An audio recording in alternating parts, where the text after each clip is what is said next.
Hi, I'm Lisa Kapala-Egan. I'm so excited about today's show. I have with me the best get I think I've gotten in a long time. Wow. Patrick Giroux, who is the chairman of the committee, the 4th of July committee. So glad you're here. Thank you, Lisa. I've known you since you were a wee lad, and I'm so glad to have you with us. And thank you for taking time out of your busy schedule. Of course. Thank you so here. much. So excited for this. So let's just jump right in. Great. I think you and I met at the Relay for Life, I think. Probably, yeah. And I think you were managing the kids section at that time. So obviously, volunteerism, you've grown up with that. Yeah. Can you speak to a little bit about why you feel volunteerism is so important and why you've dedicated really your whole life since you were very young to volunteerism? Sure. Well, first off, thank you so much for having me. I'm very excited. Yeah. I come from a very large Wilmington family, both mother and father's side, where I'm born and raised in Wilmington. I have a lot of brothers, I have a lot of cousins, a lot of aunts and uncles, many of which have given their life to public service. You know, a lot of them have been involved in the community. So growing up in Wilmington, it's obviously a community-centric town. You know, there's a lot of volunteerism, there's a lot of pride with it. Right. So I remember as a kid, joining as many groups as I could, doing as many projects as I could. I enjoy community service. I was never big into sports, so giving back to others was my way of keeping busy. And trying to better the world. So you mentioned in high school I was involved with Wilmington's Relay for Life. It was a great experience. I met a lot of great people through that. I was involved in the Rotary Club in high school, and through that did a lot of great community service endeavors. And from there, I graduated, went off to Assumption University for 4 years, did a lot of great service projects, led a lot of great groups. And then when I graduated, I decided it was time to come back to my roots and come back home. So settled back in Wilmington, and growing up in Wilmington, there's the big event every summer. Every kid, every family, every resident knows about Wilmington's 4th of July celebration. It's a hallmark of Wilmington. And I knew since I was a kid, going to the event and participating in the various 4th of July activities that I wanted to get involved someday. Really? So yeah, it's so fun to participate in it, but it's even so much more fun and rewarding to be on the other side, to plan it. So I reached out to a good friend of mine, God rest his soul, Scott Giroux, who recently passed away. He was leading the 4th of July committee at the time, and I knew his son Cam well. We went to Assumption together actually, and just being a Wilmington resident, coming from a Wilmington family, I knew the Grant family for most of my life. Right. I reached out to Scott and said, Scott, I want to get involved. What do I need to do? So he has said, Pat, you have to join the subcommittee for a few years, check it out and see what you think. And then if you want to join the committee from there, you can. So that time was about 2016. I got involved. And then from there, I got a little bit more involved. And then Scott decided to retire from the 4th of July committee after giving, probably 25, 30 years. Right. And I took it over pre-pandemic, of course, not realizing what the pandemic would pose. And then, once COVID subsided, we were able to really get the event back up to where it should be. But it's been an absolute joy and pleasure to lead the committee. So you knew that you wanted to be involved. Did you ever think you would be chairman? That's the top of the top. Scott set the bar high. There's a lot that goes into being on the 4th of July committee, and there's a lot that goes into leading one of Wilmington's largest events.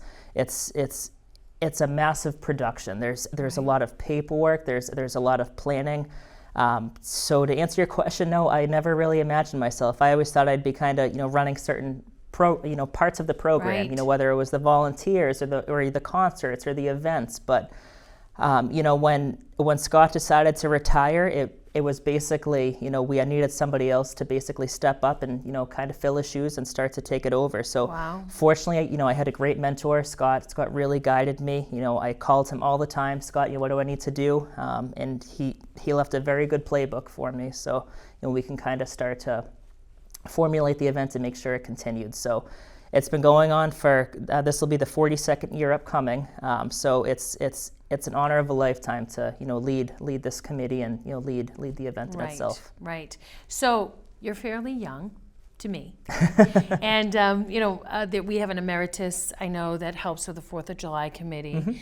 How has your youth and exuberance changed some of the events that the 4th of July committee has added? Sure. Yeah. No, that's a great question.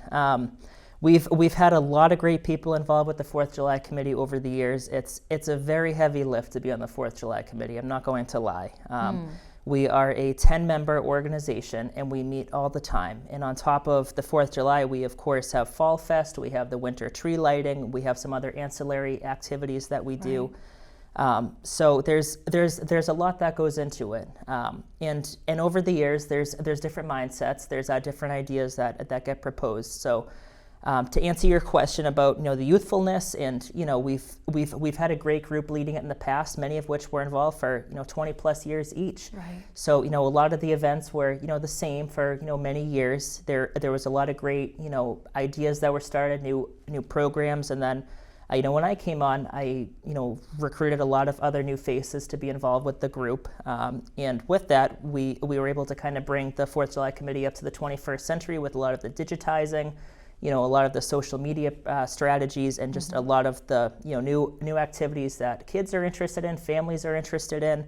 Of course, it's a very expensive operation to manage and to operate. So we rely heavily on sponsors and those that benefit the celebration. So many of the programs that we put on, including the concerts and the fireworks, are made possible through those partners, but also possible through the ideas of others. Right. I think what I love is that you've given a nod to tradition and incorporating new stuff. So you haven't thrown away everything that's traditional. Right. You've added more. And the Winter Fest that you're planning on and the Fall Fest, those things are going to help to fund what goes on at the 4th of July, right? Yeah, it's not all about money, but of course the money is integral. Without it, you just can't do it. Right. But much of what we do is community spirit, and I'm bringing the community together. And what better way to bring the community together than 4 days of fun, or our Fall Fest featured dozens of community groups, local artisans, fun games for the family. This is what Wilmington wants. There's a true desire for it. I'm fairly young, and I'll say that there's not a lot in Wilmington. We don't have a lot of entertainment centers. We have some great restaurants, but we don't have a ton. There's not a lot of activities for kids and families. I mean, we have a great sports program. We have a lot of community pride with that. But outside of that, there's not much. So the 4th of July committee realized that we have a great seat, and we realized that we can really make a good impact on the town, and we can provide the town with a lot of fun programs. And everything we do, we try to keep things affordable, and we try and keep it fun for all ages. We are not asking people to come in and pay crazy admission prices, or we're not trying to make a ton of money on the items that we sell. We just want it to be a fun event for everybody, and then to make enough so we can keep it going year after year. Much of our budget is built on how we do the year prior. If it rains every single day the year prior, then chances are we're not going to be able to fund 2 nights of fireworks, for example. Right. I'm sure you can imagine. We all see it every day in this, and this is special. This especially post-COVID world. Everything's so expensive. Our insurance policies have quadrupled in the last 2 years. Cost of explosives coming over from China, for the fireworks. Even the have safety doubled. aspects. Yeah, too. Public safety. We are very fortunate. We've been in business now for 42 years. We are very fortunate to have a great relationship with the town and the management, and those that make decisions, and the police and the fire and the DPW. So we have very good plans, and we know when we're going to them, and they know when we are presenting to them that it's a well thought program. Of course, we rely heavily on the town's assistance. So, we are very, fortunate for their support. Okay. What kinds of challenges do you face putting on all of these events? I know that, you have templates to go by. Yeah. But weather is one of them. Also, too, lots of other towns attend Wilmington events. Yeah. Which is nice. Yep. But there's also that side to worry about. So what kinds of challenges do you face? I'll say the biggest thing that comes to my mind, especially in the seat that I'm in, kind of spearheading the operation, is safety. Right. We live in a very unpredictable world right now, and we don't know what people have in the back of their minds. So, working with our public safety partners, making sure we have plans, in the event of bad weather or uncertain circumstances, you just have to plan for the unknowns, and you can't always do that. Right. So that's always the biggest concern that comes in the back of my mind. But fortunately, we have a great playbook, like I mentioned. We kind of open it up every year, and we say, what did we do last year? How do we need to improve it this year? We have a great dedicated group of committee members. Every committee member has a specific charge, so they all kind of take their own lead and responsibility on things. So it really helps bear the burden of the beast that comes about. But it's a true honor to be able to do all that. And of course, we have some of the political challenges. There's certain politicians in town, or there's residents in town that of course want to put their spin on things every year, which is always unique. Mm-hmm. Upcoming this year, we have the new Town Hall School Administration building, breaking ground in the 4th of July parking lot, which we are truly excited for. But it presents some challenges. That area is where the carnival takes place, for example. So, we're starting to look into alternatives for 2024 so we can have the program, but we might need to alter how the program looks. We, of course, operate in a heavily dense residential area. So we have some neighbors that are in favor of the celebration, and we have some neighbors that don't necessarily support the celebration. I'll reiterate that we've been doing this for 42 years in the same area, whether it was at the high school campus or the Swain School parking lot area. So the event hasn't changed much in terms of look and appearance. It's just the small program. So those that move to the center of town, I would certainly expect they would understand what the event looks like, and I would certainly expect that they know that there's going to be programs on the town common. So we have a good relationship with the neighbors, and we try and be as candid and transparent as possible. They all have my phone number, and they all call it very well throughout the week. Mm-hmm. But again, working with our partners from the town, we're able to fulfill some requests from the neighbors, and try and make it a successful event for both them and us. Okay, so I want to make sure everyone knows your position is volunteer. Mm-hmm. I thought that this was a paid position, but it's actually not. So that even gives more to you in the community, the partners, the people that you work with, the volunteers, because you're doing it out of love. But you must have had to realize you can't make everyone happy. Yeah. So you must err on the side of trying to make as many people happy as possible. That's the hardest part of the job, Lisa. We have, for any of our events, we have thousands of people that attend. We have residents, we have friends, we have neighbors, we have folks from other towns because they just love the celebration. But of course, with thousands of people, you're going to make 99.9% happy, but there's always going to be those that have issues. Social media is a great tool. Social media is a horrible tool. Right. People tend to take their feelings to social media. And they either express extreme gratitude or extreme dissatisfaction. There never seems to be that middle approach. So those comments can be draining, but you just have to understand in this world that you are doing the best that you possibly can. You are a volunteer, like you said, and we're here for a specific purpose. And if that purpose is not being fulfilled, then maybe it's time to reevaluate how we're doing things. Mm-hmm. As far as I can see, we are exceeding our purpose 110%. This year we introduced Fall Fest. Right. We have planned the event in an 8-week span. It was incredible how quick we moved and how much of an impact it had on the town. Over 6,000 people came to that event.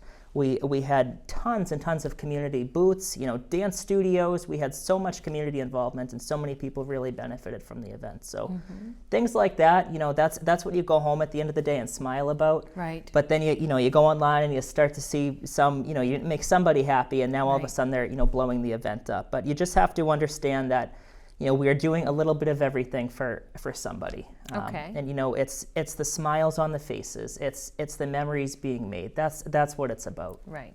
Obviously, you're a very thoughtful person. And I went to high school with your dad and your uncle, so I know that you come from a good genetic background of really nice people. Yeah. But you've got to be hard on yourself when you read those things. Yeah, it's not easy. I'll say, and you could ask my fiance this, the hardest nights that I have sleeping are after events. Right. There is so much adrenaline. You are so happy that you produce something so fun and so exciting for others, and so many memories were made. But then you also know that there were some people that had a horrible time. Sure. And it's to no fault. Right.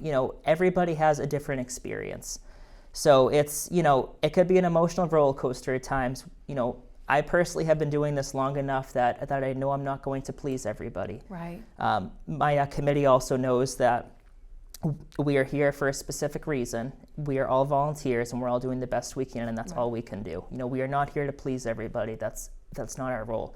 I often encourage folks, and sometimes I'll comment on some of those negative threads. I don't often do it on social media, just when it's absolutely needed. But Right. I'll remind folks that we're all volunteers, and I encourage you to raise your hand next year to help out. Right. We welcome anybody and everybody to help plan the events and to help execute the events.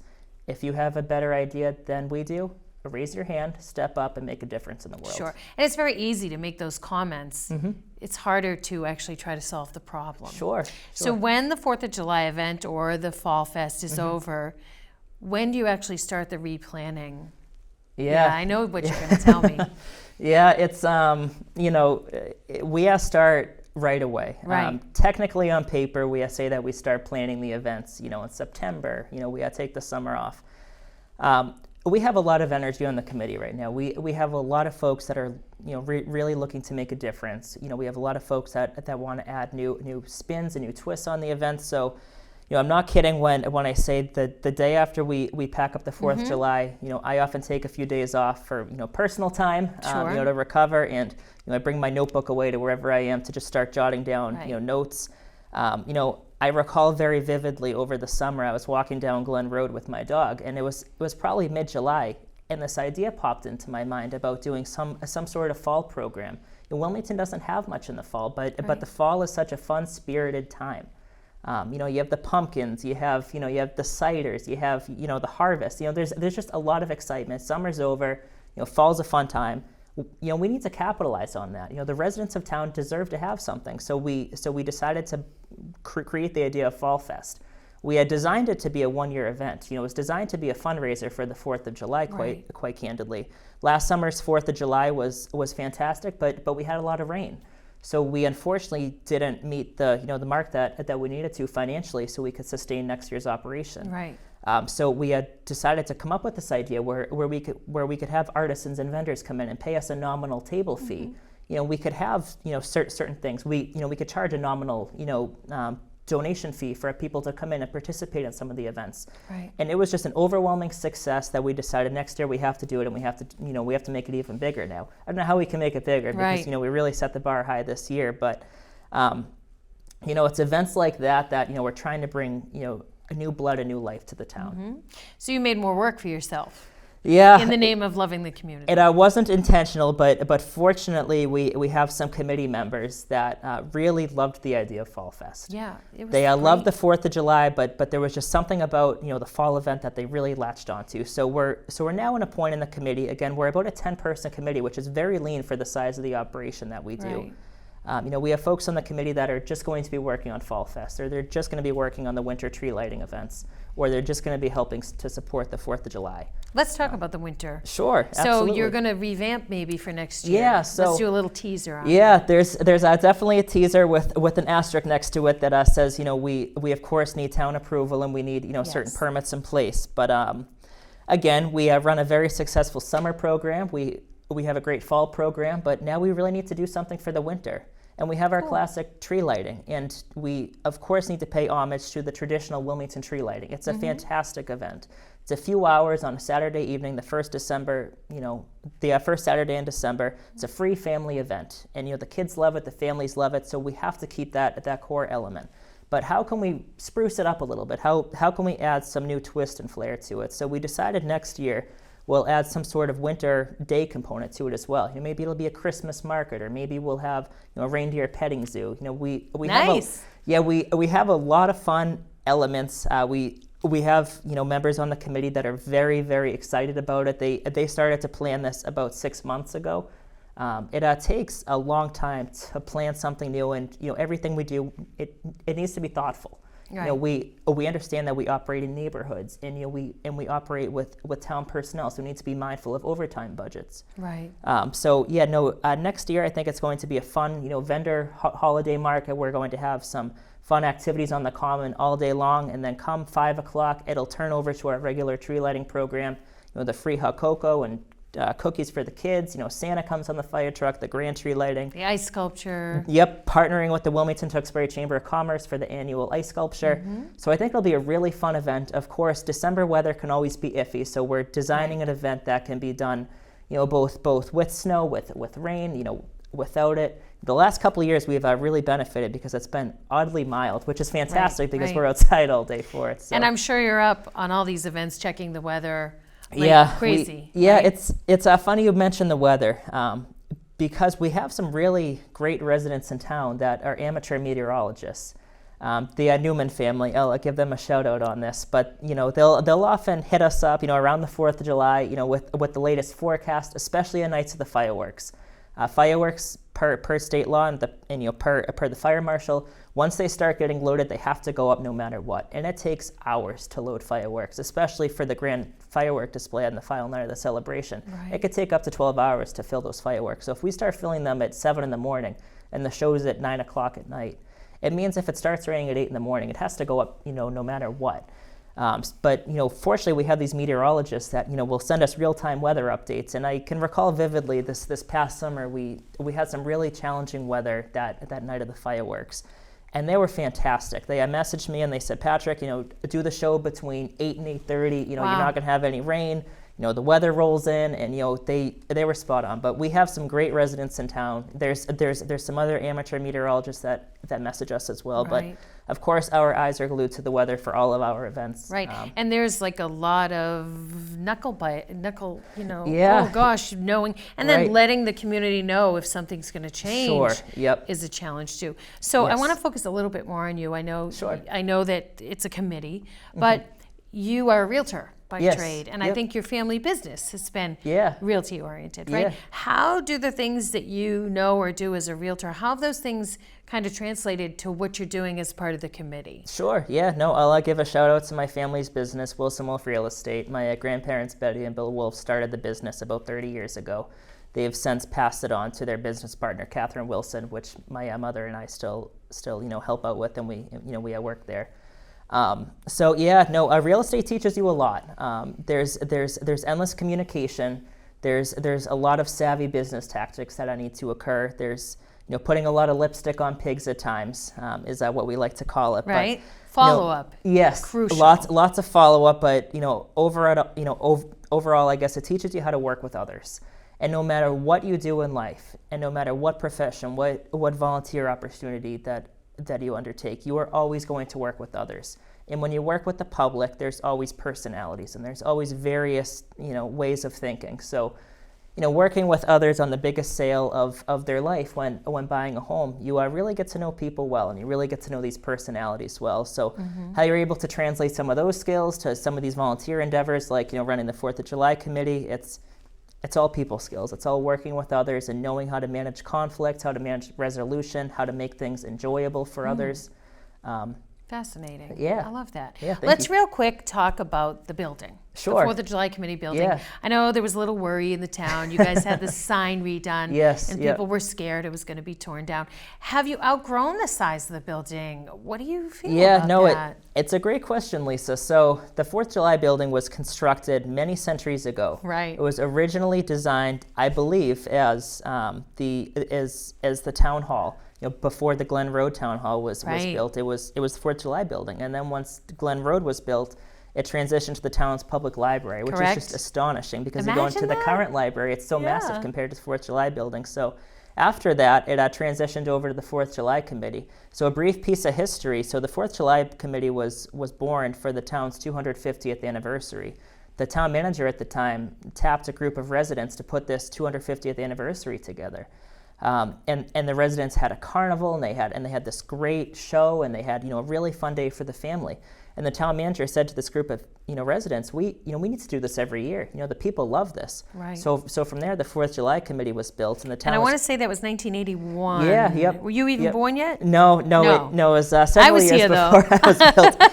But I think that the residents really understood the size of the event and the scale. So Right. the town gratefully gave the 4th of July building to the 4th of July Committee. Right. It's a town-owned building. The 4th of July does do some of the common area maintenance, and we'll do some small repairs. But the public buildings department, of course, is great with some of the larger projects going on in there. Mm-hmm. It's a very historical building. Historical buildings have their challenges.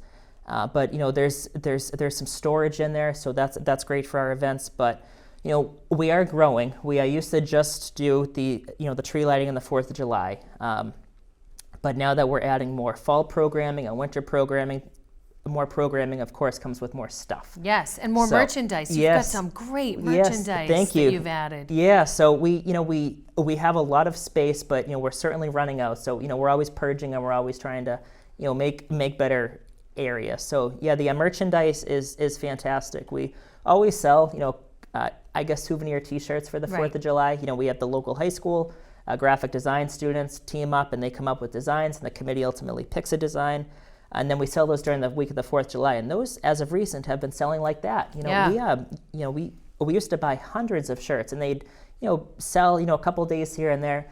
The last 2 years, the shirts have all been sold out by the time the 4th of July even starts. The residents come down prior. So we've realized there's an appetite of Wilmington pride and Wilmington spirit. So we purchased a lot of great sweatshirts and long sleeve shirts and hats. Those are the people so love nice. The patriotic hats. So we sell those at our events now. And I encourage any residents of town, if you're looking to buy any Wilmington merchandise, shoot the Wilmington 4th of July Committee a message on Facebook, or email us, and we'd be more than happy to meet you down there so you can purchase something during our quote unquote off hours. I love this stuff. I love the new blankets. I think you had too, which was great, and probably water bottles maybe. Yeah, those were actually the water bottles were donated by a committee member's sister. She had graciously designed them, and she printed them. We sold those over the summer, and the blankets are always popular because sometimes in the summer you get the cooler nights, so folks that are enjoying the concerts and get just to have chilly. it. But yeah, it's a nice Wilmington branded. It's a 4th of July Committee branded blanket. It's super comfortable. Shout out to Wilmington's Boston Graphics who designed and printed them. That's one thing, Lisa, that I think is really important to note, that the majority of our operation is Wilmington-based. We like to use Wilmington vendors, and Wilmington residents run the event. So it's a really Wilmington-centric event. So even if we're talking about things like merchandise, it's designed, printed, and sold in Wilmington. Wonderful. And I know your dad has a printing background, so he probably my father works for the Boston Globe. Yes, so wonderful. Yeah. Well, he probably looks at everything and says, "That's yes, good." Yep. It's great. Yes. So, anything final you want to add? I guess we should talk real quick about volunteering. Sure. If students want to get involved, Definitely, maybe for their credited hours or other volunteers, how do we do that? Yeah. It takes an army to put on what we put on. We have the 10 full-time members of the committee, and I say full-time meaning we still have our day jobs, but we also have this massive community endeavor that we participate in. But all of the events require 50, 100, 150 plus volunteers. Whether they're managing parking or concession tents or selling merchandise or helping out with the events. So it takes an army. So I encourage any resident, especially the students in town that need their community service. What better way to complete your community service than over the summer? So how do we do that? Yeah, so we have forms online. Go on our website and click volunteers. And that's the 4th of July Committee? Yes, our website is funonthefourth.com. Funonthefourth.com, Yeah, okay. click on volunteers, or you can always send us an email, drop us a message online, and we can, of course, facilitate that. But we have a good email database now of folks that have volunteered in the past, those that have expressed interest in the future. So we'll, send out a message a few months prior to the events looking for volunteers. And fortunately, the community's been very supportive in helping out, but we're always looking for more. And look at the sky's the limit. You Absolutely. started out Yeah, running the bouncy house. Right. and Yeah. Here you are now Yeah. doing this, right? So Absolutely. if you love the community and you want to get involved, Right. why wouldn't you? Sure. Anything final that we didn't talk about that you want to add? And I want to say congratulations on your recent engagement. Oh, thank you so much. But Thank anything you. final you'd like to say while you have the floor? Yeah. First off, thank you so much. This has been Sure. a great opportunity. We are, of course, deep into planning right now for 2024. The 2024 Fun on the 4th will be our 42nd running of the Wilmington 4th of July celebration. Next year specifically, we'll have some challenges. We are very excited about the new Town Hall School Admin building going in, but of course that prohibits us from using our main parking lot for the carnival. So we are working with some stakeholders in town to see if we can possibly have the event elsewhere. But we are looking forward to having a 2024 Fun on the 4th in some capacity. We, of course, need to work through some of the political parameters and some of the permits. But once we're able to get through some of those stages and make sure there's enough support in town, we'll be able to announce all the details. Well, we will keep our eyes and ears open for that. Definitely. Thank you so much, Patrick, Thank you, Lisa. for taking time out of your busy life to be here with us. And thank you, too, for watching Where's Wilmington. I want to remind you, this is Where's Wilmington. The next time someone asks you, where's Wilmington? You say right here and right here on WCTV. See you again soon.